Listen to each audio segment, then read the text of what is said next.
ایک وقت ایسا آیا کہ اللہ تعالیٰ نے حضرت ابراہیم کو بہت زیادہ مال عطا فرمایا. اتنے اونٹ گنے نہیں جاتے، گائیں اتنی زیادہ کہ شمار نہیں ہوتی، بکرے بکریاں اتنی زیادہ کہ شمار، بہت زیادہ مال اللہ نے عطا فرمایا. اور ابھی کچھ عرصہ پہلے آپ پیچھے جائیں نا تو جو لفظ مال تھا وہ روپے پہ تو بولا ہی نہیں جاتا تھا، وہ جانوروں پہ بولا جاتا تھا. بہت زیادہ مال اللہ نے دیا، بکریاں، گائیں، اونٹ، بیل، بڑا کچھ.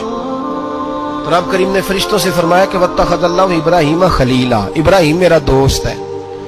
تو فرشتے کہنے لگے یا اللہ جسے اتنا کچھ دیا جائے اس نے دوست تو بننا ہی ہوتا ہے، وہ نوازا ہی بڑا ہے، اتنا مال، اتنے کھیت کھلیان، اتنا کچھ. اللہ کریم نے فرمایا جاؤ آزمائش کر لو، امتحان لے لو. فرشتہ امتحان لینے پہنچ گیا. حضرت ابراہیم کے جانور چر رہے ہیں چراگاہ میں، حضرت ابراہیم بھی ہیں، غلام بھی ہیں، بہت بڑا ریوڑ ہے. آپ تشریف فرمائے. ایک فرشتہ آیا تو کھیت میں چھپ کے بیٹھ گیا اور بلند آواز سے کہنے لگے سبحان اللہ والحمدللہ ولا الہ الا اللہ واللہ اکبر. اب وہ حضرت سیدنا ابراہیم علیہ السلام کھڑے تھے تو وہ کھیت میں بیٹھ کے تسبیح پڑھنے لگا سبحان اللہ والحمدللہ ولا الہ الا اللہ. حضرت ابراہیم کہنے لگے یہ میرے رب کا نام کون لے رہا ہے؟ بڑی اس کی میٹھی آواز ہے، بڑی، کون ہے؟ ڈھونڈنے لگے، گھومتے گھومتے اس کے پاس چلے گئے. فرشتہ انسانی شکل میں، تو میرے رب کا ذکر کر رہا تھا؟ اس نے کہا میں ہی کر رہا تھا. فرمانے لگے یار ایک دفعہ پھر نہیں کرتا؟ تو کہنے لگا ابراہیم پہلے تو میں اپنی مرضی سے کر رہا تھا، تو کہتا ہے تو پیسے لگیں گے، پیسے ہے تو کر دیتا ہوں. حضرت ابراہیم کہنے لگے بول تو کیا لے گا؟ میرے اللہ کا ذکر سنانے کا کیا لے گا؟ کہنے لگا جتنی بکریاں آپ چرا رہے ہیں ساری دے دے تو میں اللہ کا ذکر سنا دیتا ہوں. آپ نے فرمایا بس جا تیری ساری ہوئی، میرے رب کا ذکر سنا. اور پھر شروع ہو گیا سبحان اللہ الحمدللہ ولا الہ الا اللہ واللہ اکبر. حضرت ابراہیم علیہ السلام کیف میں یار پھر ذرا سنا، نہ علما وچ پھسا سانو، تو یار دی گل سنا سانو، ذرا دوبارہ سنا. میں پھر سنایا، ایک دفعہ پھر کہا. فرشتہ کہنے لگا بس جی آپ کے پیسے پورے ہو گئے. حضرت ابراہیم کہنے لگے چل ایک دفعہ اور سناؤ. کہنے لگا پیسے لگیں گے. تو کیا لے گا؟ کہنے لگا گائیں بھینسیں ساری میری. فرمایا بس یار اتنی قیمت، تو سنا صحیح، سارا کچھ ہی تیرا. پھر شروع ہو گیا سبحان اللہ والحمدللہ ولا الہ الا اللہ واللہ اکبر. گائیں دے دیں، بھینسیں دے دیں، وہ ذکر سناتا ہے. حضرت ابراہیم کبھی مچلتے ہیں، کبھی روتے ہیں، کبھی آہیں بھرتے ہیں. تو میرے رب کا نام لے رہا ہے، ذرا پھر سے لے. کیف جاری ہے. کہنے لگا بس بھائی. حضرت ابراہیم فرمانے لگے تو اور لے لے جو لینا ہے، مجھے ذکر سنا. اس نے کہا ابراہیم بکریاں میں لے چکا، گائے بھینسیں میں لے چکا، اونٹ رہ گئے، سارے لے لوں گا پھر ذکر سناؤں گا. فرمایا کیا تیرا ہوا تو ذکر سناتا رہ، میں دیتا ہوں. دے دیا. کچھ دیر ذکر کیا تو اب خاموش ہو گیا. حضرت ابراہیم خلیل اللہ علیہ السلام فرمانے لگے ذکر سنا. کہنے لگا ابراہیم اب تیرے پاس دینے کو کیا ہے؟ ہر چیز تو میں لے چکا. آپ فرمانے لگے یہ گائے بھینسیں بکریاں چرانے کے لیے تجھے کوئی نوکر ملازم بھی تو چاہیے نا. تو اس طرح کر مجھے رکھ لے، میں روٹی نہیں مانگوں گا، کھانا نہیں مانگوں گا، تو اللہ کا ذکر سناتا رہنا، میں تیرے جانوروں کی نوکری کرتا رہوں گا. حضرت ابراہیم علیہ السلام نے جب یہ کہا نا، فرشتے کی آنکھوں میں آنسو آ گئے. نبی پاک صلی اللہ علیہ وسلم نے نا 4 رکعتوں والی نماز پڑھائی تو 2 رکعتوں پہ سلام پھیر دیا. صحابہ خاموش ہیں سارے، چپ، ہم نہیں بولتے. ایک صحابی تھے، ان کا نام تھا حضرت ذوالیدین رضی اللہ تعالیٰ. ان کے ہاتھ ذرا لمبے تھے. تو ایک دن حضور نے فرمایا یا ذوالیدین، اور لمبے ہاتھوں والے. کوئی پوچھتا آپ کا نام کیا ہے تو کہتے نام وہی ہے جو نبی پاک نے رکھ دیا. 2 ہاتھوں والے نام پڑ گیا. باقی سارے لوگ خاموش بیٹھے، کوئی نہیں بولا. یہ ذرا سادے آدمی تھے، بولے لیکن بڑے ادب اداب کا خیال رکھ کے بولے. اٹھے، بات ساری اللہ کریم پہ ڈال دی. کہنے لگے یا رسول اللہ، اللہ نے نماز چھوٹی کر دی ہے یا اللہ نے آپ کو بلا دیا ہے؟ تو حضور فرمانے لگے کیا ہو گیا ہے؟ حضور مجھے لگتا ہے آپ نے 2 رکعتیں پڑھائی ہیں. نبی پاک نے فرمایا کیوں بھی ابو بکر کتنی پڑھائی ہیں؟ عرض کی حضور مجھے کوئی نہیں پتا، میں تو پڑھنے آیا ہوں، کو رکھتے کتنی تھوڑی ہیں، جتنی پڑھاؤ گے چپ کر کے پڑھ لیں گے. ایک بابا جی بولے، کہنے لگے نماز پڑھا کے میں تیم ال ویکھا، مینو کعبہ بھول گیا آئی، بھول گئیاں نی سب صوم صلاتاں، ایک کو یار دا فکر پہ آئی. حضور نے فرمایا عمر تو بتا کتنی پڑھی؟ عرض کی حضور مجھے نہیں پتا. نا نا نا ہمارا مزاج ہی نہیں، اتنی توجہ کون رکھے. اقبال بھی بول پڑے، کہنے لگے اذان تو ازل سے تیرے عشق کا ترانہ بنی، اور نماز تو اس کے نظارے کا ایک بہانہ بنی. عثمان تم؟ عرض کی حضور مجھے کیا بتاؤ.